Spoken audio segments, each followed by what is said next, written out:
الصلاۃ والسلام علیکم یا سیدی یا رسول اللہ وعلیٰ علیہ صحابہ یا حبیب اللہ اللہم صلی علی سیدنا محمد وعلیٰ علی سیدنا محمد وبارک وسلم صلی اللہ بسم اللہ شریف۔ شروع اللہ پاک کے نام سے کرتے ہیں۔ سب سے پہلے یہ بتانا ضروری سمجھیں کہ یہ جو آج کا بیان ہے حضرت سیدنا علی رضی اللہ تعالیٰ عنہ کے ایمان لانے کا واقعہ یوں بیان کیا گیا ہے۔ ایک روز آپ شانہ نبوی میں پہنچے، شانہ نبوی میں پہنچے، حاضر ہوئے، دیکھا کہ حضور کریم اور حضرت ختیجہ دونوں نماز پڑھ رہے ہیں۔ انہوں نے پوچھا آپ یہ کیا کر رہے ہیں؟ رسول اللہ صلی اللہ علیہ وسلم نے فرمایا یہ اللہ کا دین ہے جسے اس نے اپنے لیے پسند کیا اور اس کی تبلیغ کے لیے رسول مبعوث کیے ہیں۔ بس میں تمہیں دعوت دیتا ہوں کہ اللہ وحدہ لا شریک پر ایمان لاؤ اور اس کی عبادت کرو اور لات و غزہ کے ساتھ کفر کرو۔ حضرت علی کرم اللہ وجہ رضی اللہ تعالیٰ نے جواب دیا یہ عجیب بات ہے، اس کے بارے میں نے آج تک نہیں سنا۔ جب تک میں اپنے والد سے مشورہ نہ کر لوں میرے لیے کوئی فیصلہ کرنا ممکن نہیں۔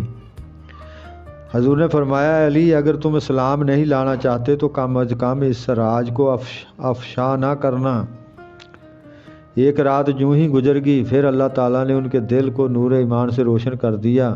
وہ صبح سویرے حضور کی خدمت میں حاضر ہوئے اور آپ صلی اللہ علیہ وسلم کے دست مبارک پر سلام قبول کیا۔ سوموار کا دن تھا جب حضرت علی نے حضور کو ماں ام المومنین نماز پڑھتے دیکھا۔ منگل کے روز آپ مشرف با سلام ہوئے۔ اس وقت آپ کی عمر 8 سال تھی۔ ایک روایت میں آپ کی عمر 10 سال بیان کی ہے۔ اگرچہ آپ بالغ نہیں ہوئے تھے لیکن سن تمیز کو پہنچ چکے تھے۔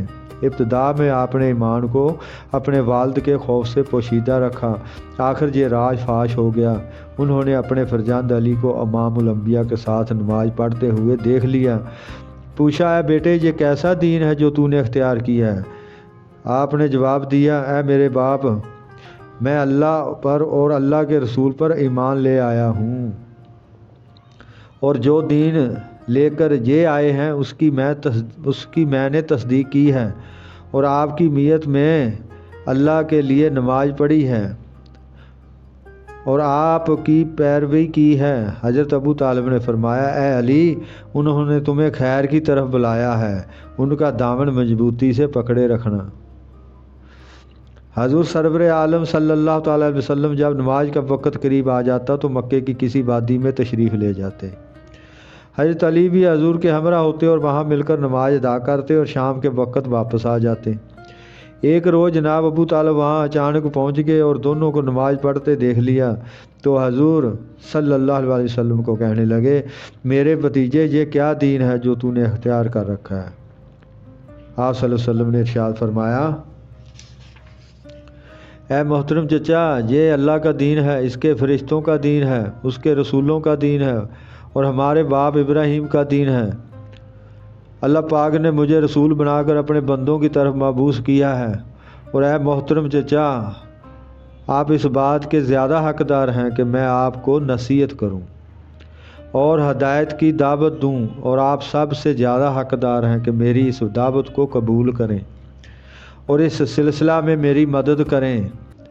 جناب ابو طالب نے جواب دیا میرے بھتیجے میں سر دست اپنے ابا کے دین کو نہیں چھوڑ سکتا لیکن واہ خدا کوئی شخص تیرے قریب نہیں آ سکتا کہ تمہیں تکلیف پہنچائے جب تک میں زندہ ہوں۔ اللہم صلی علی سیدنا محمد وعلی علی سیدنا محمد وبارک صلی اللہ علیہ وسلم۔ یہ بیان حضرت علی مشکل کشا رضی اللہ تعالیٰ عنہ کا ایمان لانے کا واقعہ۔ آگے پھر نیکسٹ حصہ اللہ پاک نے چاہا تو بیان کریں گے۔ آمین ثم آمین۔ اللہم صلی علی سیدنا محمد وعلی علی سیدنا محمد وبارک صلی اللہ علیہ وسلم۔